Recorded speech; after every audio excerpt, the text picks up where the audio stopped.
नमस्कार, बहुत स्वागत है आप सभी का। आप देख रहे हैं इंडिया डेली और सवाल 10 बजे लेकर मैं आपके साथ आशीष पांडे। जम्मू कश्मीर में मस्जिदों की प्रोफाइलिंग को लेकर पाकिस्तान जिस तरह छाती पीट रहा था, अब वही पाकिस्तान अपने ही झूठ में फंसता नजर आ रहा है। एक के बाद एक उसका झूठ जो है वो पकड़ा जा रहा है। लगातार बेवकूफ बनाने का काम जो पाकिस्तान करता और उसकी पोल खोलती उसके ही लोग नजर आते हैं।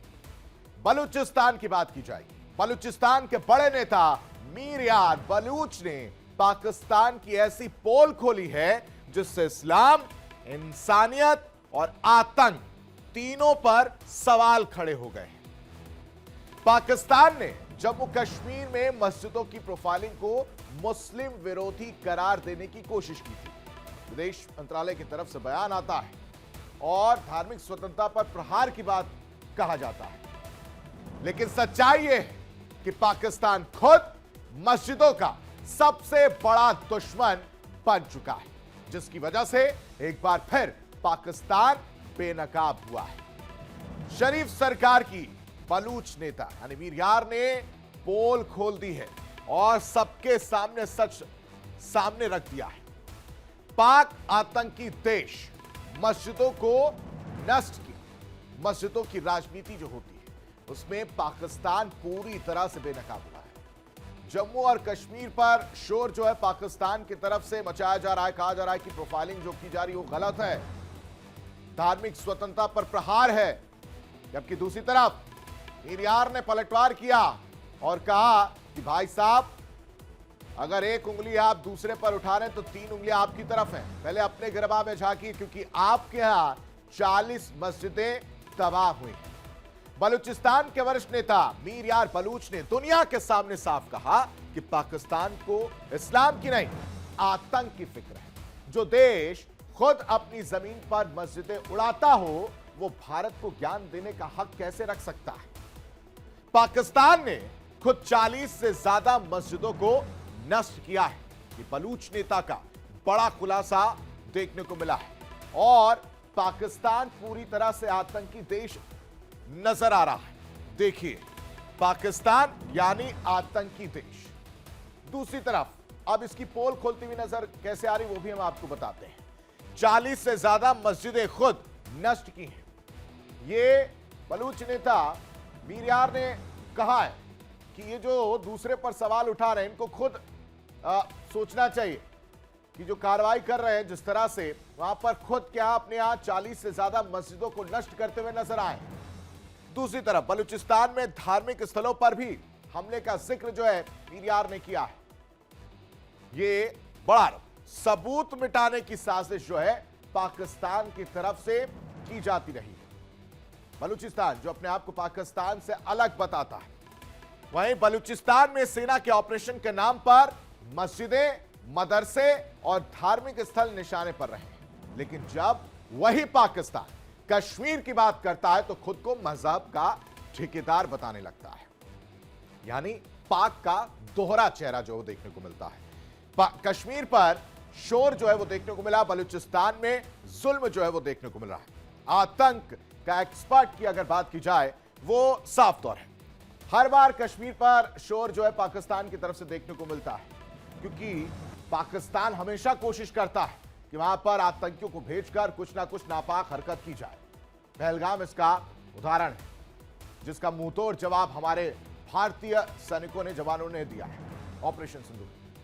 दूसरी तरफ बलूचिस्तान में जुल्म जो है वो लगातार किया जा रहा है। मीर यार ने यह कहा कि पाकिस्तान लगातार बलूचिस्तान में जुल्म कर रहा है और इसके खिलाफ अब आवाज उठानी पड़ेगी। और इसको लेकर लेटर भी नए साल पर मीर यार की तरफ से लिखा गया था एस जयशंकर को। दूसरी तरफ आतंक का एक्सपोर्ट करता है पाकिस्तान, ये तो हर कोई जानता है, ये दुनिया से छिपा नहीं है कि पाकिस्तान में किस तरह से जो आतंकी वो फल फूल रहे हैं और सारा पैसा आतंकियों पर लगा दिया गया और वहां के आतंकी खुद इस बात को कबूल करते हुए नजर आ रहे हैं। तमाम वीडियोस जो है वो वायरल हो रहे हैं, तमाम बयान जो है वो वायरल हो रहे हैं, वो देखने को मिल रहा है। मस्जिदों का विनाश जो है ये पाक का चेहरा देखने को मिला है। यानी जम्मू कश्मीर में मस्जिदों की एक तरफ प्रोफाइलिंग हो रही है और प्रोफाइलिंग मामले में कूदना पाकिस्तान को भारी पड़ गया। बलूचिस्तान के नेता अमीर यार ने पाकिस्तान की पोल पूरी तरह से खोल दी है और उसे आतंकी देश बताया। कहा कि उसने खुद ही 40 से ज्यादा मस्जिदों को नष्ट कर दिया है और इसकी वजह से अब भारत बनाम पाकिस्तान की तस्वीर देखने को मिल रही है। आपको वो तस्वीर दिखाते हैं कि किस तरह से सारी चीजें निकल कर आ रही। कानून के तहत कार्रवाई, भारत ने कहा है साफ रुख कि हम कानून के तहत सारी चीजें कर रहे हैं। प्रोफाइलिंग जो की जा रही है वो कानून के तहत की जा रही है, सारा डेटा जो है वो कानून के तहत किया जा रहा है। पाकिस्तान जो है वहां पर अगर बात की जाए तो सेना का आतंक देखने को मिलता है मस्जिदों पर, वहां के लोगों पर। साथ ही साथ मस्जिदों की सुरक्षा की जिम्मेदारी भारत की और मस्जिदों की सुरक्षा की जिम्मेदारी समझते हुए भारत ने यह कदम उठाया है जिसमें प्रोफाइलिंग की जा रही। मस्जिदों का ध्वंस जो है वो पाकिस्तान करता हुआ नजर आता है और इसकी तस्वीर साफ हुई मीर यार ने वो बता दिया है।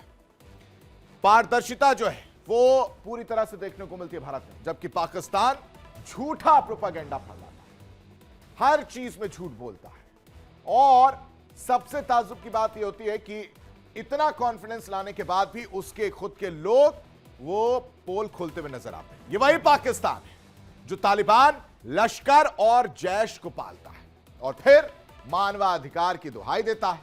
बलूचिस्तान की चीखें आज दुनिया सुन रही है कि आतंक की फैक्ट्री किस तरह से पाक नजर आ रही है। धार्मिक स्थलों पर लगातार हमले किए जा रहे हैं, अल्पसंख्यकों का दमन, आतंकियों को पनाह दिया जा रहा है। ये बड़ा आरोप लग रहा है और यह तस्वीर देखने को मिल रही है कि जो धार्मिक स्थल है उन पर लगातार हमले पाकिस्तान की तरफ से किए जाते हैं। मीर यार ने कहा अल्पसंख्यकों का दमन जो है वो किया जा रहा है, ये भी किसी से छिपा नहीं है।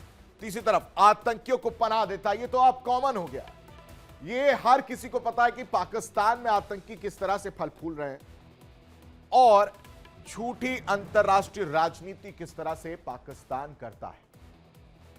झूठ मूठ की दुहाई देता है, रोता हुआ नजर आता है कि हमारे साथ गलत हो रहा है, और लेकिन उस झूठ को हर कोई जानता है और उस झूठ को हर किसी ने बेनकाब किया है। जम्मू कश्मीर में मस्जिदों के नाम पर राजनीति करने वाला पाकिस्तान आज खुद अपने ही लोगों के आरोपों से कटघरे में खड़ा है। मीर यार बलूच का ये जो बयान सिर्फ आरोप नहीं है बल्कि पाकिस्तान के झूठे चेहरे पर करारा तमाचा है। बता दें कि जम्मू कश्मीर में मस्जिदों की प्रोफाइलिंग को लेकर पाकिस्तान ने भारत पर टिप्पणी की थी। पाकिस्तान के विदेश मंत्रालय की ओर से जो बयान आया उसमें कहा गया था कि भारत की ओर से मस्जिदों और मस्जिद प्रबंधन समितियों की प्रोफाइलिंग को वो कड़ी निंदा करता है। देखिए भाई साहब, ये कड़ी निंदा करते हैं। पाकिस्तान के बयान में कहा गया कि धार्मिक मामलों में हस्तक्षेप धर्म और आस्था की स्वतंत्रता के मौलिक अधिकार का गंभीर उल्लंघन है और अधिकृत क्षेत्र की मुस्लिम आबादी को डराने धमकाने की बात जो है पाकिस्तान की तरफ से कही जा रही है। हाशिए पर धकेलने का जिक्र किया जा रहा है। यह समझ से परे है कि डरा और धमका और हाशिए पर धकेलने की बात कर कौन रहा है? वही पाकिस्तान जिनसे उनकी आवाम परेशान है और जिनको पाला पोसा, जिनको दूध पिलाया, जिन सांपों को अब वही डसने को तैयार, उनकी वीडियो एक के बाद एक उनकी बौखलाहट बिलबिलाते हुए नजर आ रहा है। दूसरी तरफ हिंदुस्तान में क्या चल रहा है, भारत में क्या हो रहा है, उसको लेकर ये पाकिस्तानी एक के बाद एक बयानबाजी कर रहे हैं, आरोप लगा रहे हैं कि मुस्लिम आबादी को डराने धमकाया जा रहा है, हाशिए पर धकेलने की कोशिश की जा रही है, जिसका उद्देश्य लोगों में भय पैदा करना। ये विदेश मंत्रालय पाकिस्तान की तरफ से बयान है, उनकी धर्म के स्वतंत्र पालन में बाधा डालना है। भाई भारत ने भी पाकिस्तान को साफ शब्दों में कहा कि उसे अपने आंतरिक मामलों में दखल देने का कोई अधिकार नहीं है। पाकिस्तान को दूसरों पर उंगली उठाने से पहले भाई साहब अपने गिरबान में झांकना चाहिए और अपने घर को संभालना चाहिए। और एक बार फिर इसी वजह से पाकिस्तान का चेहरा जो है वो बेनकाब होता हुआ नजर आ रहा है। इसी पर करेंगे चर्चा। तमाम मेहमान हमारे साथ जुड़ चुके हैं और सबका परिचय आपसे करा देते हैं। हमारे साथ हुसैन जावेद, पत्रकार पाकिस्तानी, हमारे साथ जुड़े। साथ ही साथ कर्नल जे सोढ़ी, रिटायर्ड रक्षा विशेषज्ञ हैं, हमारे साथ जुड़े। बहुत स्वागत है सर आपका। सबसे पहले हुसैन साहब, आप ही का रुख करेंगे। ये बात कहां से ठीक लगती है कि जब तक पाकिस्तान जो है वो अपने यहां का सब कुछ छोड़कर दूसरों पर उंगली उठा रहा है, भारत में क्या आ रहा है उसको देख रहा है। चलिए, देखना भी चाहिए, देखना इसलिए चाहिए कि कभी भी जवाबी कार्रवाई में कुछ भी हो सकता है। लेकिन मीर यार का जो बयान आया, जो बातें कही जा रही हैं, उसको आप कैसे देखते हैं? वो तो पोल खोलती हुई नजर आ रही है। एक बार फिर से आपका चेहरा जो बेनकाब होता हुआ नजर आ रहा है, हुसैन जावेद। जी, सबसे पहले आपका शुक्रिया कि आपने इनवाइट किया, और सोडी साहब को भी सलाम। देखिए, मैं यहाँ पे ये कहूंगा कि ये एक नया ऑब्सेशन है पिछले 1-2 माह से, जो मैं इंडियन मीडिया के अंदर देखता हूँ कि मीर यार, आपको एक नाम मिल गया, आपको एक पोस्टर बॉय मिल गया है जिसको खुद ही आपने इस तरह से नर्चर भी किया है। पिछले साल आपके पास ये नाम नहीं था, पिछले साल आपके पास नाम था मां रंग। आज आप उसका नाम नहीं ले रहे, उसके बारे में कोई बात नहीं कर रहे, क्योंकि वो बिल्कुल साइड लाइन हो भी चुकी है और उनकी आवाम में कोई से भी नहीं है। तो आपने एक नया नाम उसको इस तरह से ऊपर करने की कोशिश की है। मुझे बताइए, मीर यार कौन है? ये जो बयान दे रहे हैं, जो आपने उनके बयानों की बात की, आपने कहा वो हमारी पोल खोल रहे हैं। मुझे बताइए, हमारे मुल्क के किस हिस्से में है इस वक्त?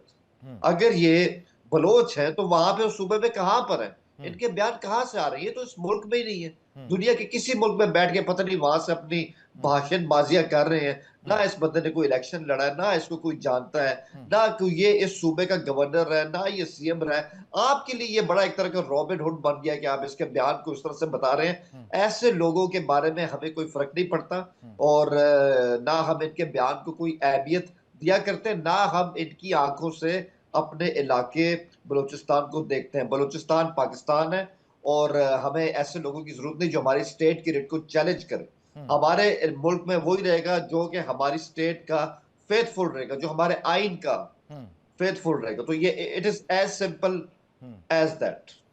संजीव श्रीवास्तव जी, बहुत स्वागत है सर आपका। एक तरफ मीर यार का बयान सामने आता है और पाकिस्तान का पोल खोलता हुआ बात सारी निकल कर आती तस्वीर, झूठ जो है वो बेनकाब होता है। दूसरी तरफ हुसैन जावेद साहब कह रहे हैं कि कौन है, इनको तो हम जानते ही नहीं है, इनसे कोई मतलब ही नहीं है। अब बताइए, इसको कैसे देखा जाए? देखिए, सबसे पहले आशीष जी, आपको, हमारे डिस्टिंग्विश पैनलिस्ट को और सभी दर्शकों को गुड मॉर्निंग, सुप्रभात। और देखिए, मेरा ऐसा मानना है कि पाकिस्तान के आंतरिक जो सच्चाइयां हैं, वो उसको स्वीकार करना बेहद आवश्यक है। यदि पाकिस्तान को अपने इश्यूज को ठीक तरीके से एड्रेस करना है, तो पाकिस्तान के हुक्मरानों को इसको एड्रेस करना होगा कि वहां पर लोगों की क्या समस्याएं हैं। लेकिन हमने ये देखा है कि पाकिस्तान के जो हुक्मरान, वहां के जो विशेष रूप से जो रियल रूलर्स हैं, जो मिलिट्री रूलर्स हैं, वो पाकिस्तान की आंतरिक सच्चाइयों पर पर्दा डालने की कोशिश में वो भारत के आंतरिक विषयों को उठाने की कोशिश करते हैं, जो कि जाहिर है कि कहीं से भी उचित नहीं है। ये भारत के आंतरिक मामलों में जो हस्तक्षेप करने की, कि भारत ये नहीं कर रहा है, वो नहीं कर रहा है। सबसे पहले तो उन्हें अपने स्वयं के इश्यूज को एड्रेस करना चाहिए। कल ही हम अभी चर्चा कर रहे थे कि किस तरीके से पाकिस्तान में अल्पसंख्यकों के ऊपर हर तरीके का जो है प्रताड़ना की जाती है, चाहे वो हिंदू कम्युनिटी हो, चाहे वो सिख हो, चाहे वो क्रिश्चियंस हो, अन्य माइनॉरिटीज हो, सभी की संख्या लगातार वहां पर कम होती गई है। क्यों कम हुई है? संख्या तो बढ़नी चाहिए थी। विश्व भर की आबादी जब बढ़ रही है तो पाकिस्तान में अल्पसंख्यकों की आबादी भी बढ़नी चाहिए थी, यदि इतना अच्छा ही ट्रीटमेंट वहां मिल रहा होता तो। लेकिन नहीं, ऐसा नहीं हुआ। वहां पर लगातार जो है हिंदू कम्युनिटी की संख्या कम हुई है, सिखों की संख्या कम हुई है, क्रिश्चियन की संख्या कम हुई है, और ये बड़ी चिंता का विषय है। ये पाकिस्तान के जो रूलर्स को सोचना चाहिए। लेकिन वहां पर हमने देखा है, कड़वी सच्चाई ये है, कल ही अभी हम डिस्कस कर रहे थे कि एक सिख बेटी जगमीत कौर का जिस तरीके से, बहुत पहले की बात है, कुछ वर्ष हो गए, अपहरण किया गया, उनका जबरन किसी अधेड़ व्यक्ति के साथ विवाह करा दिया गया, धर्म परिवर्तन करा दिया गया। और अभी इस समय पता नहीं, उस समय हालांकि बहुत प्रोटेस्ट हुआ था, इमरान खान की सरकार थी और इमरान खान को इन कट्टरपंथियों के खिलाफ कुछ एक्शन दिखाने के लिए जरूर उन्होंने लिया था। लेकिन अभी इस समय उनकी क्या स्थिति है मैं कह नहीं सकता। उसी तरीके से क्रिश्चियन महिला आशिया बीबी का एक बहुत बड़ा केस सामने आया था। उनके ऊपर किसी कट्टरपंथी ने ईश निंदा का ब्लास्फेमी का आरोप लगा करके उनको हर तरीके से प्रताड़ित किया गया और उनको फांसी पर लटकाए जाने की स्थिति आ गई थी। लेकिन जब अमेरिका और कहां से जो वेस्टर्न कंट्रीज से काफी पुल एंड प्रेशर आया, तब जाकर के उनको किसी तरह से रिहा किया गया। लेकिन मैं अन्य जो हिंदू कम्युनिटी की जो हमारी जो बहनें हैं, जो सिख बहनें हैं और भी जो है क्रिश्चियंस हैं, उनके बारे में अभी भी अगर ग्राउंड रियलिटीज आप देखें तो बहुत कड़वी है। वहां पर उनके खिलाफ एक बहुत ठीक है कनक साहब, जो जम्मू और कश्मीर में प्रोफाइलिंग की जा रही है मस्जिदों की, उसको किस तरह से देखा जाए? सिक्योरिटी के लिहाज से देखा जाए कि वो जरूरी है? जय हिंद आशीष जी, ये मेरा सौभाग्य कि मैं आपके न्यूज चैनल पर हूं विख्यात को पैनलिस्ट के साथ। 14 अगस्त 1973 को जब पाकिस्तान का नया संविधान लागू हुआ, उसका आर्टिकल 2 कहता है कि इस्लाम पाकिस्तान का स्टेट रिलीजन है और हर मुमकिन कोशिश की जाएगी इस्लाम को प्रोपेगेट करने की। और ये बड़े विडंबना की बात है, बड़े दुख की बात है कि जिस देश का ऑफिशियल रिलीजन इस्लाम हो, उसी देश में 40 मस्जिदों को तोड़ा जाए। मीर यार कोई आदमी हो ना हो, उसकी कोई स्टैंडिंग हो ना हो, वो तो अलग पॉइंट है। लेकिन जो मेन मुद्दा ये कि पाकिस्तान के अंदर जहां इस्लाम स्टेट रिलीजन है, वहां पे 40 मस्जिदों का तोड़ना, ये तो वाकई चिंताजनक बात है कि जो देश अपने स्टेट रिलीजन की इज्जत नहीं कर सकता, वो दूसरे रिलीजन की क्या इज्जत करेगा। 1947 में पाकिस्तान में 1.2% आबादी सिखों की थी। वो घटते घटते आज की तारीख में 10,000 सिख भी नहीं है पाकिस्तान में। हिंदुओं पर पाकिस्तान में आए गए दिन जो अत्याचार होता है, मंदिरों को तोड़ा जाता है, वो तो हम सारे जानते हैं। लेकिन आज पाकिस्तान की ये स्टेट आ गई है कि उनके अपने देश में 40 मस्जिदों को तोड़ा गया है। जहां तक भारत की बात है, ये जो प्रोफाइलिंग अगर हो रही है, क्योंकि मैंने तो इसके बारे में कहीं नहीं सुना है, मैं जब तक सेना में था कोई स्पेसिफिक रिलीजन प्रोफाइलिंग तो मैंने कभी देखी नहीं, लेकिन अगर ये हो रही है तो ये सिर्फ और सिर्फ सिक्योरिटी पॉइंट ऑफ व्यू से, और ये सिर्फ ठीक है, मस्जिदों की रिलीजियस प्रोफाइलिंग नहीं, ये हर उस जगह की प्रोफाइलिंग है जो जहां पे आतंकवादी जा सकते हैं या उसको फ्रीक्वेंट करते हैं या कुछ समय के लिए आते हैं। तो ये सिर्फ तनुज दीक्षित जी भी हमारे साथ जुड़े सर, उनका भी रुख कर लेते हैं। राजनीतिक विश्लेषक, बहुत स्वागत है तनुज जी आपका। आप इस प्रोफाइलिंग को आप कैसे देखते हैं? और साथ ही साथ ये भी समझना जरूरी है कि जो पाकिस्तान इस वक्त हिंदुस्तान पर यह कह रहा है कि प्रोफाइलिंग जो की जा रही है वो गलत है, वो धार्मिक स्वतंत्रता के खिलाफ है, वो नहीं होनी चाहिए। उसी पाकिस्तान के यहां मस्जिदें तोड़ी जा रही हैं, 40 से ज्यादा मस्जिदें तोड़ी गई हैं। मीर यार ये कहते हुए नजर आ रहे हैं, बलूच नेता। देखिए आशीष जी, जिस देश में धर्म सुरक्षित ना हो, मजहब सुरक्षित ना हो, उस देश की क्या ही दुहाई करें और क्या ही उसके बारे में बात करें। हम सभी को पता है कि आजादी के समय सन 1948 में पाकिस्तान के अंदर तकरीबन 20.4% हिंदुओं की आबादी थी। 2023 में वो सेंसस घट करके 2.17% पर आ गया। ये बेहद शर्मनाक स्थिति है। क्या 18% हिंदुओं या तो मार दिए गए हैं पाकिस्तान में, या वो कन्वर्ट कर दिए गए हैं? वो आखिर उनके साथ हुआ क्या है? ये मुद्दा कोई आम मुद्दा नहीं है। बात यहाँ हिंदू और मुसलमान वाली नहीं है, पर बात ये दर्शाती है कि जिस देश में मजहब और धर्म की रक्षा और सुरक्षा अगर नहीं है, तो निश्चित रूप से वहां की कॉन्स्पिरेसी, वहां की गवर्नमेंट का एस्टेब्लिशमेंट, वहां की जनता पूर्ण रूप से एक बड़े खतरे में ही अपना जीवन यापन कर रही है। हुसैन साहब जवाब देंगे इस पे? देखिए, मैं यही कहूंगा कि हमारे साथी ने बहुत ही सादगी के साथ पाकिस्तान के बारे में इस तरह से बात की। शायद ये जानते नहीं कि हमारे यहाँ जो नॉन मुस्लिम होते हैं वो बहुत आला ओहदों पे फाइज भी रहे और इस वक्त भी फाइज हैं। तो ऐसा नहीं है। ये बात सही है कि उनकी जो आबादी है वो कम है, ये बात मैं मानता हूँ, और वक्त के साथ कम हुई है। लेकिन क्यों हुई है सर? वही तो सवाल है ना, उन्हें मारा जा रहा है वहां पर, वो सारी चीजें भी तो हो रही है ना, उसको क्यों नहीं बोलते हैं आप लोग? उस पर मुखर होकर बोलिए। ये सिर्फ आप उसको इस चीज से टैग इस तरह कर नहीं सकते कि सिर्फ नॉन मुस्लिम के साथ ऐसे हो रहा है। एक जो मुल्क होता है बड़ा, वहां मुख्तलिफ कम्युनिटीज होती हैं, वहां इस तरह के वाकयात होते हैं। इसका मतलब नहीं कि आप सिर्फ एक स्पेसिफिक कम्युनिटी के वहां पर हिंदुओं पर अत्याचार हो रहा है, ये किसी से छिपा नहीं है सर। अत्याचार की बात अगर आप करेंगे तो इंडिया के क्या हालात है? इंडिया आप तो ऐसे बस इंडिया अपना के हालात बहुत एक बेहतर है। अपनी स्लाइड पर इंडिया के हालात बहुत देखिए, बेहतर हैं। ठीक है सर, मुझे ये लगता आपको है लगता है यही दिक्कत है आप लोगों के साथ। आप लोग मानते नहीं है कि दूसरे क्या क्या हो रहा है ये पहले देखना है, आपके क्या हो रहा है पहले उसको सॉल्व करिए ना सर। उसको नहीं सॉल्व कर सकते आप लोग। देखिए, आप अपने एसी स्टूडियो में इस तरह बैठ के कहेंगे हालात बिल्कुल ठीक है, तो वहां तो हालात ठीक ही होंगे ना। आप सबको पता है 2002 में गुजरात के अंदर क्या हुआ। चले वो तो बहुत पहले की बात है। अभी क्रिसमस हुई है तो उसमें ईसाइयों के साथ क्या किया गया है? वहां पे जब इंतहा पसंद हिंदू आए तो सबने देखा। अरे आप क्या अमेरिका क्या कई हो दफा रहा है, हर आप साल क्या क्या हो रहा है, ये इस पर आप जवाब देंगे कि नहीं? प्रॉब्लम पता है, तनुज दीक्षित प्रॉब्लम जी, पता है कि अब आपसे ठीक है, सुना तनुज नहीं दीक्षित जाता जी, है कि ठीक है, जी वही वही बात आजादी हो के गई कि समय अपने यहां नहीं भारत में देखना है, दूसरे का क्या हो रहा है वो देखेंगे वो। तनुज दीक्षित जी, भारत में 42 मिलियन मुसलमान थे 1947 में, और आज जो है भारत में 200 मिलियन से ज्यादा मुसलमान हैं। आप क्या बात करते हैं? 5 गुना आबादी मुस्लिमों की भारत में बढ़ी है। आपने हिंदुओं के साथ क्या किया पाकिस्तान में? जो आबादी महज 10% रह गई 100 का। ये मुद्दा कितना बड़ा मुद्दा है, और आप बोलते हैं कि अरे आप हिंदुस्तान को देखिए। अरे आप पाकिस्तान देखिए, वहां क्या हो रहा है उसको देखिए। हुसैन साहब। अरे भाई, अगर आप ये ठीक है, अभी इन्होंने कहा कि जो है हिंदुस्तान में मुसलमानों की आबादी में 5% इजाफा हो। मैं इनकी बात को बिल्कुल एक्सेप्ट कर लेता हूँ, ऐसे ही होगा, ठीक है। तो इनके हिंदू यहाँ से एक फिर प्रतिशत ऐसे भी नहीं बढ़ बयान पाया, क्यों आते बल्कि हैं? 90% यार घट गया बात वहां आपने पर। कर ली ना भाई। अरे भाई, आपने बात कर ली, इंटरप्ट मत करें। हम भी आपकी बात को सुनते हैं, उस टाइम बीच में बोल नहीं रहे होते ना। तो आप प्लीज काइंडली थोड़ा सा संयम रखिए और हमें भी जरा अपनी बात कंप्लीट करने देना। मैं इसमें यही कहूंगा कि अगर आपके यहाँ 5% मुस्लिम आबादी में इजाफा हुआ है तो बीजेपी के जो कार्यकर्ता है उनका बयान क्यों आता है कि मुसलमानों की आबादी में तो इजाफा हो रहा है, हमारे लिए चिंता का विषय है। हम तो इस तरह तो इस्लाम जो है हिंदुस्तान का टॉप मजहब हो जाएगा अरे और ये हमारे लिए अरे बड़ी फिक्र कोई की भी बात है। बयान ऐसे कुछ भी बयान आता क्यों हो, होते हैं? कम से कम आवाम तक क्यों नहीं जा रहा? आवाम के अब साथ आपको में क्यों नहीं सरकार की लगता है? सहजता पूरी आप है। बर्दाश्त सब करिए सब भारतीय के लिए एक समान सुविधा है इस देश में। सब भारतीयों के लिए एक समान कानून है, एक समान संविधान है।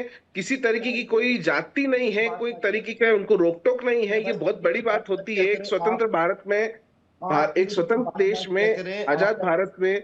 इस तरीके के जीवन बहुत बड़ी बात है। लेकिन हम आज देख रहे हैं पाकिस्तान में आपके यहाँ 40 मस्जिदों गिरने की बातें सामने आ रही है।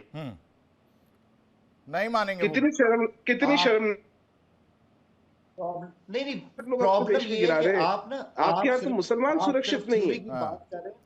ठीक है, कर्नल प्रैक्टिस शिवदान बात जी नहीं भी कर हमारे रहे। साथ जुड़े, बहुत थ्योरी की स्वागत बात है कर कर्नल सकते हैं। साहब। इस पूरे मैटर को अगर देखा जाए शिवदान जी कि मस्जिद कमेटियों की जो प्रोफाइलिंग को सेना अगर देखा जाए, सेना किस नजर से देखती है इसको? एज अ सिक्योरिटी देखा जाए या धार्मिक हस्तक्षेप की तरह देखा जाए? और अगर इस स्टेप को उठाया गया है तो पाकिस्तान को मिर्ची क्यों लग रही है सर? देखिए, ऐसा है, जम्मू कश्मीर हमारा सीमावर्ती राज्य है और वहां पर हर चीज को हमें अकाउंट फॉर रखना है। अनअकाउंटेड हम किसी चीज को नहीं रखेंगे। हमें धार्मिक स्थलों की हम कोई बेइज्जती नहीं कर रहे हैं, हम खाली उनकी गिनती कर रहे हैं जिससे उन्हें प्रॉपर सुरक्षा दी जा सके, उनका उनका मान सम्मान किया जा सके। और इसमें कोई गलती नहीं है कि हम उनको काउंट कर रहे हैं, उनके बारे में उनकी लोकेशन का पता कर रहे हैं। और कल को कोई पाकिस्तान यदि हमारे यहाँ सांप्रदायिक दंगा फैलाना चाहे, तनाव पैदा करना चाहे, हो सकता है मस्जिदों को नुकसान पहुंचाने की कोशिश करे। तो इसलिए एडवांस में हम इसको रिकॉर्ड करना चाहते हैं जिससे कि हम उनकी प्रॉपर सुरक्षा का इंतजाम किया जा सके। तो इसमें इसको इस तरह को दूसरे एंगल से नहीं लेना चाहिए। हमने कोई उनकी बेइज्जती नहीं की है, उनमें जाकर के अंदर घुस करके उनको कोई तंग नहीं किया। उनको वहां के जो उनको मुस्लिम जो उनका मस्जिदों का में अपना आस्था प्रकट करते हैं। तो यदि कोई ऐसा हादसा हुआ हो तो आप बताइए हुसैन साहब कि जम्मू कश्मीर में किसी भी मस्जिद में किसी भी मुस्लिम को रोका गया हो जाने से या किसी के साथ कोई दुर्व्यवहार किया गया हो। हम खाली वो रोकना चाहते हैं जो एक बार अमृतसर में हो चुका है, स्वर्ण मंदिर में, उस तरह के हादसे को रोकना चाहते हैं हम नहीं चाहते कि हमारी मस्जिदों का दुरुपयोग पाकिस्तान उसी तरह से करे जिस तरह से ठीक है हमारे हुसैन साहब, अमृतसर में। अब तो जवाब देंगे ना आप इसका? सर, मैं बिल्कुल शिवदान साहब की हिमायत करता हूं कि बिल्कुल कोई भी ऐसी मजहबी जगह, चाहे वो मस्जिद है, मंदिर है, चाहे वो पाकिस्तान में या इंडिया में, वहां पे जो भी उसके मानने वाले उनको उस तरह जाने देना चाहिए। उनको किसी किस्म का तंग करना नहीं चाहिए। अभी इन्होंने अमृतसर की बात की ना, अच्छी बात है, इन्होंने मतलब इस तरह वहां की बात की। उनको भी याद है कि 84 में इंडिया में वहां पे हुआ क्या था, ठीक है ना। तो इस तरह की चीजें होनी नहीं चाहिए, क्योंकि ऐसे ऐसे जो घाव होते हैं वो इतनी आसानी से भरते नहीं। और मैं फिर कहूंगा कि जो भी ऐसा मजहब है, हिंदुस्तान में हो, पाकिस्तान में हो, उसकी हमेशा इज्जत करनी चाहिए, चाहे वो हिंदू मत है, चाहे वो इस्लाम। नहीं, ये धार्मिक उत्पीड़न कैसे हो गया, मैं ये समझना चाह रहा हूं। क्या कह रहे हैं आप जरा? धार्मिक उत्पीड़न कैसे हो गया? आपके विदेश मंत्रालय से ये चीजें कही जाती हैं। आपने जरा भारी हिंदी बोली, अगर आप उसको थोड़ा सा सिंप्लीफाई कर दें काइंडली। कर्नल साहब कुछ कह रहे हैं। हुई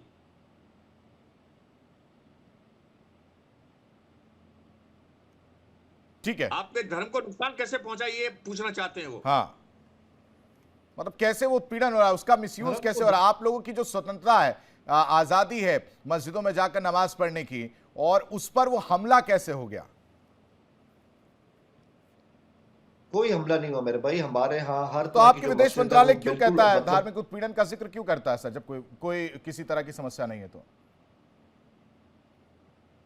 देखिए, बात यह है कि कहीं ना कहीं उनके पास कोई ऐसी इंफॉर्मेशन होती होगी, उसकी बुनियाद के ऊपर अगर ऐसा कोई बयान आता है तो उन्होंने ऐसा बयान दिया होगा। लेकिन मैं वही कहता हूं कि एक बात सच है, एक बात का मैं यहाँ पर एतराफ भी करता हूँ कि साउथ एशिया के अंदर अगर आप मजहबी आजादियों की बात करें, हमारे यहाँ कुछ ना कुछ इस तरह के प्रॉब्लम होते हैं और उनको इस तरह से कैटर किया जाना चाहिए। और जितनी भी अकलीतें हैं उन सब का तहफ़्फ़ुज़ भी होना चाहिए। मैं इस बात से, संजीव जी इस कुछ बात कहना को चाहते लेकर हैं। तो संजीव मैं जी क्या देखिए मैं एक सवाल मैं और इसमें ऐड ऑन करना चाहता हूं, संजीव जी फिर कंप्लीट करेगा, कि क्या जम्मू और कश्मीर बेहद आसान रास्ता होता है आतंकियों को पनाह देने के लिए और वहां पर घटनाक्रम को अंजाम देने के लिए? इस वजह से पाकिस्तान को मिर्ची लग रही है और इस वजह से वो इसे धार्मिक उत्पीड़न की तरह देख रहा है।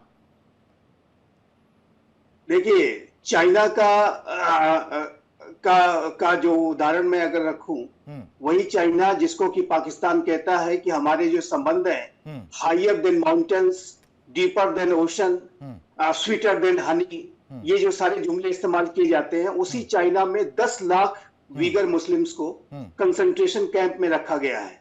और उनका जो धर्म परिवर्तन कराने के लिए उनके ऊपर हर तरीके का दबाव बनाया जाता है। उनके इस्लामिक ड्रेस नहीं पहनने दिए जाते, उनकी दाढ़ियां काट ली जाती हैं, उनको किसी तरीके से उनको खाने पीने में भी जो इस्लामिक पद्धति से होता है उसमें पाबंदी लगाई जाती है। हर तरीके की प्रताड़ना चाइना करता है और चाइना का एकमात्र लक्ष्य रहता है कि आप ये इस्लाम छोड़ दो और आप हान बन जाओ, हान चाइनीज बन जाओ।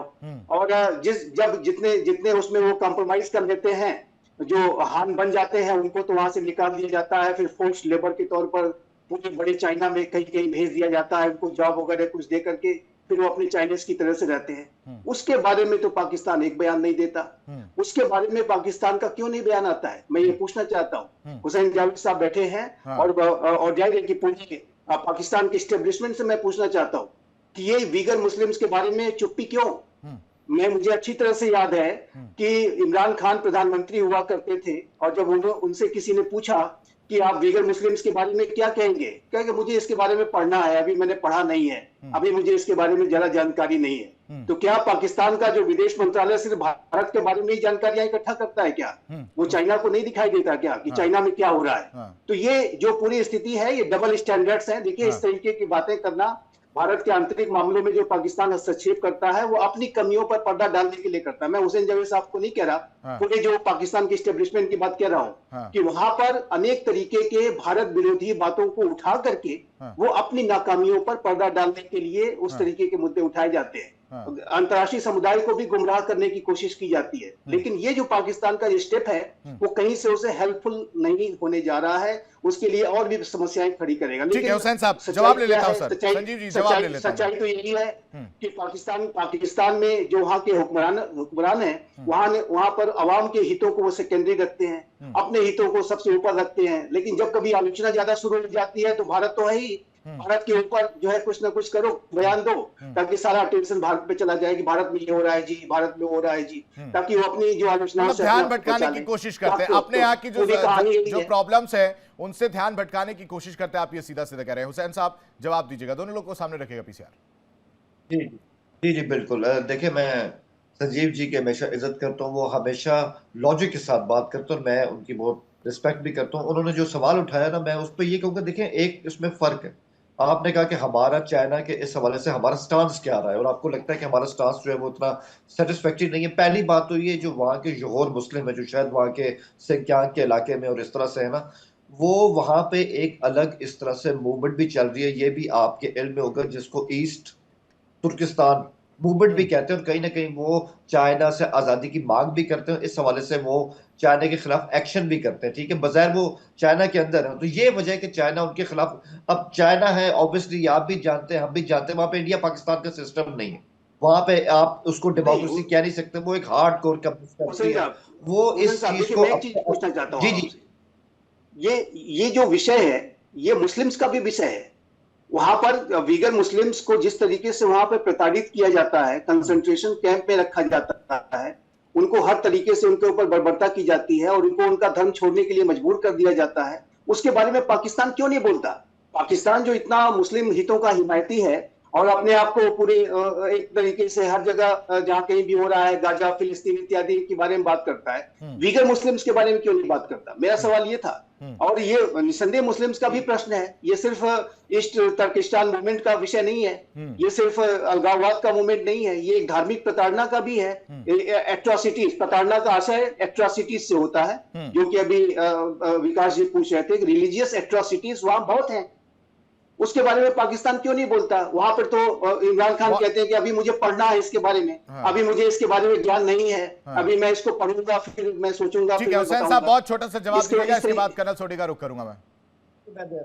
जी जी जी जी, मैं इसमें यही जवाब दूंगा जैसे मैंने कहा, क्योंकि हम इस चीज का एक सियासी एंगल भी इस तरह देखते हैं। वो लोग वहां पर एक तरह की आजादी चाहते हैं, और पाकिस्तान की तो हमेशा से चाइना के बारे में हमारी पॉलिसी हमेशा से ये रही कि we always support one China policy, और हम उसके खिलाफ जाएंगे नहीं। क्योंकि जैसे सर ने कहा ना कि sweeter than honey higher than Himalaya, बिल्कुल पाक चाइना ऐसे ही है। और जो भी चाइना को चाइना के अंदर से तोड़ने की कोशिश करेगा, चाहे उसका ताल्लुक किसी भी तबके से हो, हम उसके खिलाफ है। ये हमारी स्टेट पॉलिसी। ठीक है, तनुज दीक्षित हमारे साथ जुड़े हुए। तनुज देखिए, रवैया साफ है कि अपने यहाँ क्या हो रहा है उससे मतलब नहीं है, पड़ोसी में क्या हो रहा है उस पर नजर रखी जा रही है, और इनको रखना इनकी मजबूरी भी है, नहीं रखेंगे तो कुछ भी होता है, वो उनको पता है। दूसरी तरफ जैसा कि संजीव जी ने भी कहा कि इन्हें किसी और चीज से मतलब नहीं, चाइना पर ये नहीं बोलेंगे लेकिन हिंदुस्तान को लेकर हमेशा रहेंगे।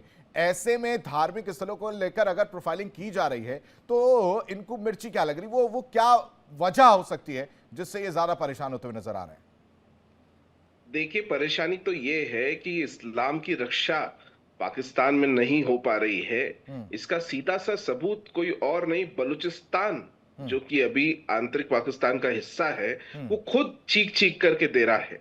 आखिर 40 मस्जिदों पर क्यों एक्शन ली गई, इतना बड़ा मुद्दा है कि इससे पहले कभी हमने किसी मुस्लिम कंट्री में इस तरीके की एक्टिविटीज को नहीं देखा है। आखिर क्यों ऐसी एक्शन हुई, आखिर क्यों वहां पर जो है मस्जिदों को तोड़ा गया है, और आखिर क्यों उसको लेकर के आज इतनी आवाज बुलंद होकर के बलूचिस्तान से मजबूती के साथ में उठ रही है? आखिर क्या ये दूसरे तमाम मुद्दे केवल एक भटकाने का विषय हो सकते हैं, लेकिन मूल मुद्दे पर अभी तक भी हमारे साथ बैठे हुए हुसैन जावेद जी इस पर कुछ टिप्पणी नहीं कर पाए हैं। जी हुसैन साहब, छोटा सा जवाब। देखिए, मैं इस पे अपना जो रिएक्शन है मैं वो यही दूंगा। बलूचिस्तान की जहां तक बात है ना, ये बात ठीक है कि वहां पे मसले रहे, ये बात ठीक है कि पिछले 2-3 साल खासकर हमारे लिए बड़े टेंस रहे, लेकिन अच्छी बात ये भी है कि पिछले 3-4 माह से वहां पे हालात हमारे लिए कंट्रोल है, जिसका सबसे बड़ा सबूत है कि सिर्फ पिछले साल 745 आतंकवादी वहां पे ढेर हो गए। इस टाइम अगर आप देखें तो केपीके का इलाका ज्यादा हॉट है, जबकि जो बलूचिस्तान है यहाँ पे हालात अब हमारे कंट्रोल में आ रहे हैं। क्योंकि वो मस्जिदों वाली बात का जवाब मांग रहे हैं, वो मस्जिदों वाली सवाल का जवाब मांग रहे हैं हुसैन साहब। देखिए, ऐसी कोई चीज नहीं है, और हम इसको वो जिस भी कॉन्टेक्स्ट में इस तरह से बात करें, मेरे में ऐसी कोई चीज नहीं। ठीक है, कर्नल सोडी, धार्मिक स्थलों को लेकर जिस तरह से प्रोफाइलिंग की जा रही है, अब ऐसे में क्या ये माना जाए कि पहले उन धार्मिक स्थलों का इस्तेमाल आतंकी गतिविधियों के लिए हुआ है और इस वजह से ये स्टेप उठाया जा रहा है? सीधा सीधा सवाल है सर। आशीष जी, इसमें कोई शक नहीं है कि कुछ धार्मिक स्थलों का हमेशा इस्तेमाल होता है आतंकवादी गतिविधियों के लिए, चाहे जम्मू कश्मीर हो, चाहे पाकिस्तान हो, चाहे नॉर्थ ईस्ट के स्टेट्स हो। आतंकवादी हमेशा कोशिश करते हैं धार्मिक स्थलों का इस्तेमाल करने के लिए, बेशक हथियार रखने के लिए या बेशक वहां पे कुछ समय के लिए शरण लेने के लिए, क्योंकि उन्हें लगता है कि यहाँ पे हमारे अगेंस्ट रिपोर्ट नहीं होगी, यहाँ पे जो लोग होंगे कोई स्पेसिफिक जगहों के वो सिंपैथेटिक होंगे। कई फैक्टर्स हैं और ये सिर्फ एक स्टेट तक लिमिटेड नहीं है। जिन जिन स्टेट में टेररिज्म हुआ है वहां पे धार्मिक स्थलों का इस्तेमाल किया गया है, ये इतिहास में जगह जगह पे लिखा। और सिर्फ भारत में नहीं, ये दुनिया के कई देशों में धार्मिक स्थलों का इस्तेमाल हुआ है। अब अगर ये प्रोफाइलिंग हो रही है तो ये सिर्फ सिक्योरिटी पॉइंट ऑफ व्यू से हो रही है, ताकि अब जब हमें जरूरत पड़े, हमें पता हो कि कहां पे हमें निगरानी ज्यादा करनी है, कहां पे कम करनी है, कौन से सेंसिटिव इलाके हैं, कौन से ऐसे रूट्स हैं आतंकवादी के जो बार बार इस्तेमाल होते हैं, उसमें कौन कौन से सेफ हेवन्स होते हैं जहां पे ये कुछ समय के लिए शरण लेते हैं या अपने हथियार छुपाते हैं, इक्विपमेंट छुपाते हैं। तो ये पूरी जो ये प्रक्रिया चल रही है सिर्फ और सिर्फ सिक्योरिटी पॉइंट ऑफ व्यू से है। कभी भी किसी भी धर्म के आदमी को रोका नहीं गया है कि वो अपने धार्मिक स्थल में अपना पाठ पूजा ना करे, अपनी नमाज अदा ना करे, अपनी कुर्बानी ना करे, किसी पे कभी कोई पाबंदी नहीं हुई है। सबको भारत में अपना धर्म फॉलो करने का पूरा पूरा छूट है। भगवान अगर मुझसे अगले जन्म में पूछेंगे कि मैं कौन से देश में पैदा होना चाहूंगा, तो मैं बेहिचक कहूंगा भारत में, क्योंकि भारत ही इकलौता देश है दुनिया में जहां पे हर धर्म के लोगों को इक्वल आजादी है अपना धर्म। कर्नल शिवदान कुछ कहना चाह रहे थे। कर्नल शिवदान, मैं जावेद साहब से पूछना चाहता हूं कि इन्होंने बोला है कि चीन के बारे में हम कुछ नहीं कहेंगे। वहां पर चाहे मुस्लिम्स का कितना भी के साथ जाति की जाए, कुछ भी किया जाए, ऐसा भेदभाव क्यों? आपने उनके खिलाफ तो कुछ भी नहीं बोलेंगे, चाहे आपके 10 लाख मुस्लिम्स को कंसंट्रेशन कैंप में डाल दिया गया हो, उनके साथ उनको तंग किया जा रहा हो, मगर कुछ नहीं बोलेंगे। कश्मीर में हम केवल अपनी मस्जिदों को काउंट कर रहे हैं जिससे उनका दुरुपयोग ना हो, उनकी सुरक्षा की जाए, उस पर आपका पूरा सवाल है। और नंबर 2, आपने जम्मू कश्मीर का एक भाग चाइना को प्लेट में रख के सौंप दिया है, और जबकि जम्मू कश्मीर प्रॉपर कानूनी कार्रवाई से भारत में विलय हुआ, उस पर आप अपना हक जता रहे हैं। तो इस भेदभाव के बारे में आप अपना विचार रखिए कि आपने चाइना के लिए ऐसी पॉलिसी क्यों अडॉप्ट की है और भारत के साथ ऐसा क्यों कर रहे हैं। हुसैन साहब। जी, मैं बिल्कुल कर्नल साहब की बात का जवाब देता हूँ। पहली बात तो ये सर कि आपने यहाँ पे कश्मीर की बात की, तो हमेशा जब भी हम डिबेट में होते हैं, आपके साथ मैंने कई शोज में इस तरह पार्टिसिपेट किया है, ये बात सच है। अगर आपके लिए आतंकवाद हमारे हवाले से मुद्दा है, हमारे लिए कश्मीर एक मुद्दा है, और हमारा स्टैंड ही है कि इस पे बात होनी चाहिए। मैं किसी जंग के हक में कभी नहीं रहा कि ये चीज जो ये इस तरह जंग से हल हो, क्योंकि जंग से मसले हल नहीं होते।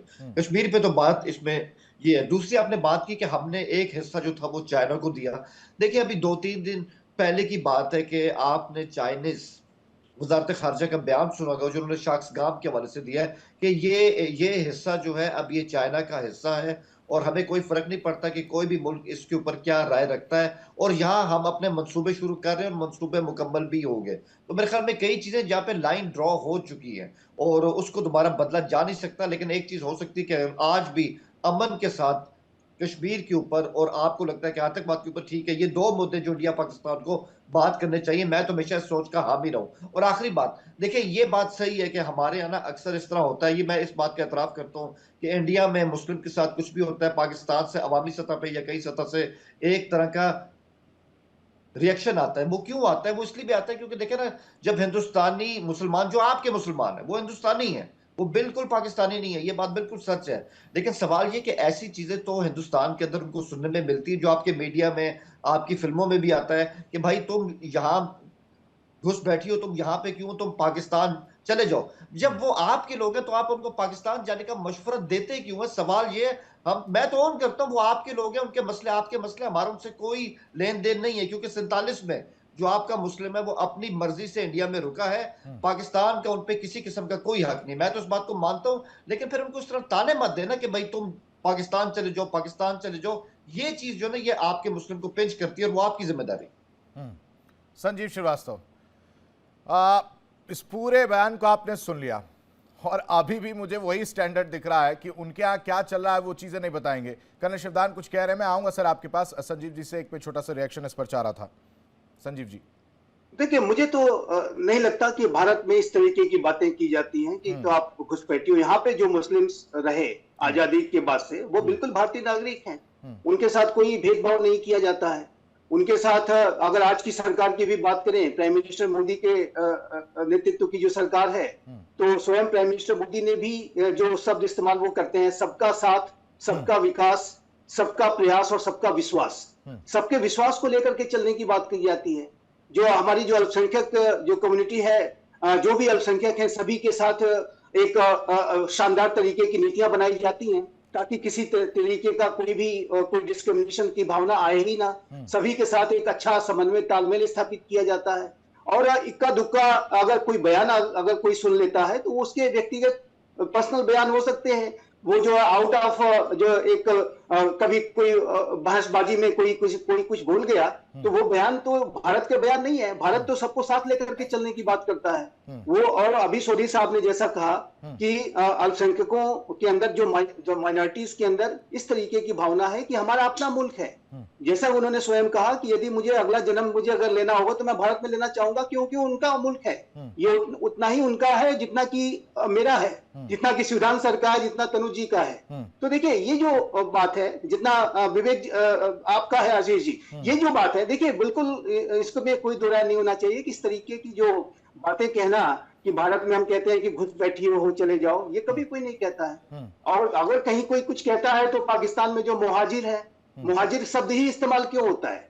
ये जो भारत से गए हुए जो मुसलमान हैं, उनके साथ अगर कोई ट्रीटमेंट, सेकेंडरी ट्रीटमेंट हुआ है, तो ये जो मूवमेंट खड़ा किया गया, मुहाजिर मूवमेंट, तो ये क्यों खड़ा हुआ? सवाल तो पाकिस्तान के ऊपर खड़े होते हैं। और जैसा कि हमने डिस्कस किया कि हिंदू कम्युनिटी, सिख, क्रिश्चियंस और अन्य जो माइनॉरिटीज हैं, उनकी संख्या लगातार क्यों कम होती गई है? तनुज जी ने बड़ा अच्छा सवाल किया। मैं भी इसी बात को कह रहा था कि विश्व भर की आबादी जब बढ़ गई है, ठीक है, जवाब ले लेते हैं। 90% कम हो गई। हुसैन साहब, ये इसका जवाब भी दीजिएगा, साथ ही साथ ये भी जरा क्लियर कर दीजिए कि बलूचिस्तान का मैटर छिपाने के लिए पाकिस्तान इस तरह की बयानबाजी जो है वो देता हुआ नजर आता है।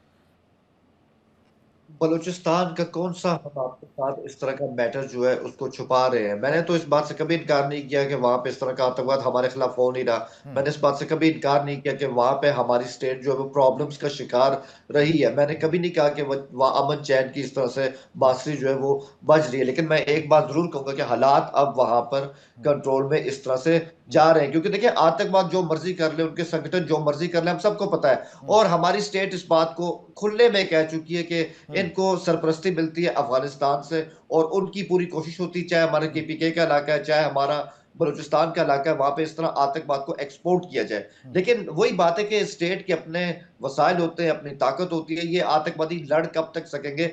और अब इन पे प्रेशर बहुत ज्यादा हो गया। जैसे बलूचिस्तान आहिस्ता आहिस्ता नॉर्मलसी की तरफ जा रहा है, मैं उम्मीद है कि केपीके भी जाएगा। बलूचिस्तान की तो मैं यही बात करता हूँ, हम तो ये मीर यार इस तरह के लोगों को सीरियस लेते ही नहीं है, जिनकी वहां पे कोई स्टैंडिंग ही नहीं, जो अपनी जमीन पे खड़े होकर बयान देने की हिम्मत ही नहीं रखते। उनके बारे में क्या बात करनी है? दूसरी बात, मैं संजीव जी की इस बात से, जैसे मैंने पहले भी कहा, देखिए मैं इस बात का हमेशा हामी रहूं कि दुनिया का कोई भी मुल्क हो ना, वहां पे जिस मजहब के भी लोग हो, उनको आजादी होनी चाहिए और उनको अमन के साथ अपनी जिंदगी इस तरह से गुजारने का मौका मिलना चाहिए। आपके यहाँ है वो आज़ादी? आपके यहाँ लोग गुजार रहे हैं? आपके यहाँ तो वैसी परेशानी है।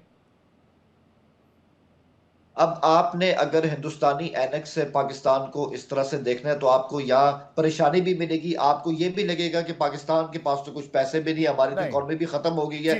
लेकिन इसके इस सब के साथ क्या वजह है कि 2025 से लेके अब तक तनुज दीक्षित जी हमारी नहीं जो मानेंगे, हुसैन साहब जो नहीं मान रहे, और आप देख रहे हैं कि किस तरह से बयान देते हुए नजर आए।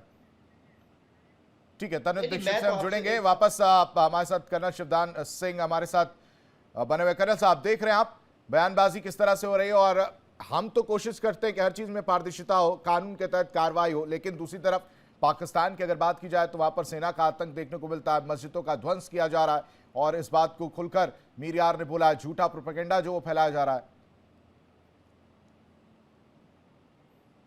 कहना चाहता हूं कि हुसैन साहब ने जो चीन पर जो मैंने बयान पूछा था इनसे कि चीन के खिलाफ ये इस तरह का स्टेटमेंट क्यों नहीं दे रहे हैं जैसा कि आप कश्मीर के बारे में दे रहे हैं।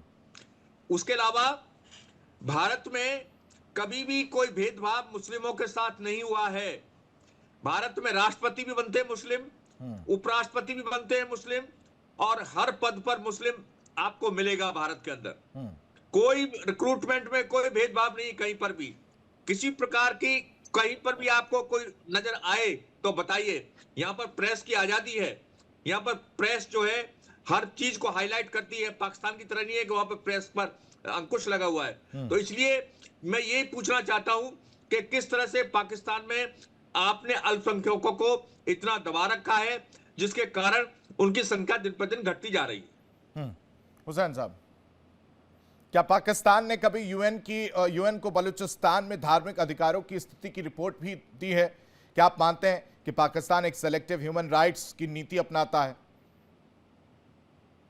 जी बिल्कुल नहीं, हम इस बात में बिल्कुल भी नहीं, और हम ह्यूमन राइट्स का ख्याल रखने वाले लोग हैं। और सबसे अहम बात, अभी सर ने जो सवाल उठाया ना, देखिए सर, प्रेस की आज़ादी, बात ये ना कि अब आजकल के दौर में इंफॉर्मेशन अगर मुझे हिंदुस्तान के हवाले से लेनी ना, तो मुझे सिर्फ हिंदुस्तान के सोर्सेज नहीं चाहिए, मुझे अपने भी नहीं चाहिए, मेरे पास ग्लोबल सोर्सेज भी हैं। इंफॉर्मेशन का दौर है तो सच का पता तो चल जाता है ना। अगर आप कहें कि आपके यहाँ प्रेस की आज़ादी, तो मैं आपसे सवाल करता हूँ कि आज करण थापर जैसे सीनियर बंदे को एक टॉक शो क्यों नहीं मिलता? रमेश कुमार को टॉक शो किसी चैनल के अंदर क्यों नहीं मिलता? वो यूट्यूब तक लिमिटेड क्यों हो गया? शेखर गुप्ता को क्यों नहीं मिलता? तो सर ऐसी बात नहीं है, प्रेस की आजादी उतनी नहीं रही है, ये सबको पता है। और एक और बात, आपने कहा कि हम चीन के बारे में इस तरह क्यों नहीं करते और हम कश्मीर के बारे में क्यों करते? क्योंकि सर चीन के साथ ना हमारा कश्मीर जैसे कोई तनाजा नहीं है। एक जमाना था कि हमारे साथ भी उनके सरहदों के मसले थे, हमने उनको शाक्सगाम के कुछ इलाके दिए, उन्होंने हमें हुंजा के इलाके दिए, और 1963 में पीसफुली हमने चाइना के साथ अपने मसले हल कर लिए, जो भारत आज तक नहीं कर सका है चीन के साथ। और रही बात, अगेन आखिरी बात वही है जो हमेशा आपके साथ करी होती है कि आप माने ना माने, कश्मीर एक मुद्दा है, उस पर बात होनी चाहिए, और ये हल नहीं हुआ है। ठीक है संजीव जी। भारत में प्रेस की पूरी स्वतंत्रता है हुसैन जावेद साहब, और आपने रवीश कुमार जी का जिक्र किया, मैं उनके शोज में गया था जब वो कभी एक चैनल में हुआ करते थे। आज उनका अगर यूट्यूब अगर उठा के आप देख लें तो उनके प्रशंसकों की या उनके सब्सक्राइबर्स की संख्या लगातार बढ़ती जा रही है, और वो बिल्कुल सफलतापूर्वक अपने शो को होस्ट करते हैं और लोगों से संवाद करते हैं। कहीं कहीं कोई बाधा नहीं पैदा की जाती, किसी तरीके की कोई जो है, अगर आप बताएं कि कोई अड़चन पैदा की जाती हो, मुझे नहीं लगता। और ये जो पूरी जो स्थिति है, वो अन्य जो आप करण थापर जी का आपने जिक्र किया, उनके साथ भी ऐसा ही, वो भी अपने शोज करते हैं। कोई ऐसी अगर उनकी स्वतंत्रता है, अगर वो कोई चैनल के माध्यम से ज्वाइन करके अपने शोज करना चाहते हैं या सोशल मीडिया में करना चाहते हैं, वो स्वतंत्र है उसके करने के लिए, कभी कोई इस तरीके की कोई समस्या नहीं आती। और जाहिर है कि ग्रीवांसेस अपने पर्सनल हो सकते हैं, लेकिन मेरे असेसमेंट के मुताबिक भारत में पूरी जो प्रेस की जो आजादी है वो बदस्तूर कायम है, और ये लोकतंत्र का एक चौथा स्तंभ है, बहुत मजबूत स्तंभ है। और आज भारत विश्व का अगर सबसे बड़ा लोकतंत्र बन करके रह पाया है, तो उसमें प्रेस की भी आजादी का एक बहुत बड़ा योगदान रहा है, और इसको भी बना करके भारत में रखा जाता है, ये मैं कहना आवश्यक। संजीव जी, पाकिस्तान का मानवाधिकार मानते हैं कि नैरेटिव बहुत ज्यादा सेलेक्टिव है? बिल्कुल, उसमें स्पष्ट रूप से दिखता है। ये जो फैक्ट्स के आधार पर अगर देखें तो क्यों ऐसा हुआ, जैसे फिर से वही सवाल उठता है कि वहां पर क्यों अल्पसंख्यकों की आबादी घटती गई है। आबादी तो बढ़नी चाहिए थी, भारत में तो बहुत बड़ी है, जैसा कि तनुज जी अभी कह रहे थे, 90% की आबादी बढ़ी है यहाँ पे, और मुस्लिम्स की। लेकिन यहाँ पर वहां पर ऐसा क्यों हो गया कि 20% से 2% हो गया है? तो जाहिर है कि कहीं ना कहीं बहुत गंभीर तरीके की साजिश रची जा रही है अल्पसंख्यकों के खिलाफ, उनकी संख्या। और और वो दिखता है, ऑन द ग्राउंड दिखता है। वहां पर मिट्ठू मियां नामक एक शख्स हुआ करते हैं, जो कि इनका काम ही यही है कि लोगों को पकड़ना और लोगों को किस तरह से धर्म परिवर्तन कराना। मिट्ठू मियां के खिलाफ क्यों नहीं कार्रवाई वहां पे सरकार करके दिखाती है? और उसी तरीके के अन्य ऐसे बहुत सारे जो कट्टरपंथी एलिमेंट्स हैं जो कि तरह तरीके की ऐसी साजिशों में शामिल रहते हैं। कार्रवाई करना तो दूर, वहां की जो पुलिस फोर्सेस और वहां का एस्टेब्लिशमेंट उन्हें सपोर्ट करने का भी काम करता है। और देखिए, मानवाधिकारों की बात है, देखिए तो उसमें पाकिस्तान का जो रिकॉर्ड है वो जाहिर है कि अच्छा नहीं है, और उसमें ये सारी और मानवाधिकारों की अगर आप बात करते हैं तो दायरा बहुत बड़ा हो जाता है आशीष जी। बलूचिस्तान में जो वहां पर लोगों के घरों से लोगों को उठाया गया और हजारों हजारों की संख्या में लोग गायब हैं, उनका कोई पता नहीं है कहाँ गए वो लोग। उसी तरीके से आप खैबर पख्तूनख्वा में भी देखिए, स्थिति अच्छी नहीं है, वहां पर पश्तूनों के साथ जो सेकेंडरी ट्रीटमेंट करते हैं। तो देखिए, एक सच्चाई पाकिस्तान की ये है कि पाकिस्तान में पंजाबी सुन्नी डोमिनेशन रहा है, और ये पाकिस्तान के जो हुक्मरान है वो पंजाबी सुन्नी डोमिनेशन की मानसिकता से भी ग्रसित है। ठीक है कर्नल सोडी साहब, इंडियन आर्मी की अगर डॉक्ट्रिन की बात की जाए, आएंगे सर, कर्नल सोडी साहब, इंडियन आर्मी की डॉक्ट्रिन की अगर बात की जाए तो धार्मिक स्थलों को लेकर क्या कहती है? आशीष जी, मेरी रेजिमेंट में 37% मराठे हैं यानी हिंदू हैं, 37% सिख हैं, 18% मुसलमान हैं और 8% अदर इंडियन कम्युनिटीज है। मेरी रेजिमेंट में मंदिर है, मस्जिद है, गुरुद्वारा है। ये तीनों एक ही छत के नीचे, जिसे सर्व धर्म स्थल कहते हैं। अगर कभी पंडित जी छुट्टी पे होते हैं तो मौलवी जी पंडित जी की ड्यूटी अदा करते हैं। मेरी रेजिमेंट में अनिवार्य है कि मंगलवार शाम की आरती, फ्राइडे दोपहर की नमाज और संडे सवेरे की गुरबानी रेजिमेंट के सारे अफसर, जेसीओ, जवान सर्व धर्म स्थल में जाएंगे और उसे अटेंड करेंगे। इससे बड़ा सबूत भारतीय सेना की रिलीजियस पॉलिसी का क्या हो सकता है? मैं एक और चीज बताना चाहूंगा दर्शकों को। भारतीय सेना के 2 सेना अध्यक्ष सिख हुए हैं। भारतीय सेना में कई मुस्लिम अफसर, आर्मी कमांडर्स रिटायर हुए हैं। मेरे को आप एक अफसर बताइए पाकिस्तानी सेना में जो कि माइनॉरिटी कम्युनिटी का हो, यानी कि क्रिश्चियन, सिख या हिंदू हो, पाकिस्तानी सेना में जो वो कर्नल भी बना हो। उन्होंने इक्के दुक्के माइनॉरिटी रिलीजन के लोगों को अफसर बनाया है, लेकिन उसे कैप्टन के रैंक पे बाहर फेंक दिया गया है। तो ये जो तुलना बार बार होती है, ये कोई तुलना है ही नहीं, क्योंकि जहां तक भारतीय सेना की बात है, जहां तक भारत की बात है, सारी माइनॉरिटीज को बिल्कुल फ्रीडम है अपना धर्म पालन करने का, मेरिट के ऊपर तरक्की करने का और जिंदगी में अच्छा करने का, सिर्फ अपनी मेहनत और मेरिट पे, जो की चीज पाकिस्तान में नहीं है। और एक मैं आखिरी टिप्पणी करना चाहूंगा। ठीक है, समय बहुत कम है सर, बहुत शुक्रिया आप सभी मेहमानों का हमारे साथ जुड़ने के लिए। तो एक तरफ पाकिस्तान जो है आतंकियों को पनाह दे रहा है, दूसरी तरफ उसकी पोल खोलती हुई तस्वीर सामने आ रही है, लेकिन उसके बाद भी पाकिस्तान ये मानने को तैयार नहीं है जो धार्मिक स्वतंत्रता के नाम पर अपने यहाँ जो इंटरनल कॉन्फ्लिक्ट्स हैं उसको छुपाने की कोशिश करता हुआ नजर आ रहा है। यहाँ रुकते हैं कुछ पलों के लिए, लेकिन इंडिया डेली अब आपके स्मार्ट टीवी पर भी मौजूद है। इंडिया डेली 24/7 अब इन सभी प्लेटफॉर्म पर लाइव।